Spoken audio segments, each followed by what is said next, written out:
ষড়যন্ত্রের জালকে ছিন্ন করে বেরিয়ে আসেন হকের পথে, বেরিয়ে আসেন নূরের পথে, বেরিয়ে আসেন আলোর পথে। আল্লাহ আমাদের সহায় হবেন। নারায়ে রিসালাত, নারায়ে রিসালাত,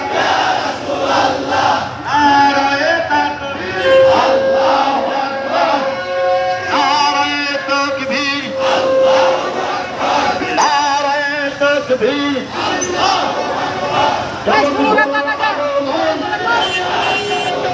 নবীর আগমন, ধর্ম জীবনের আগমন,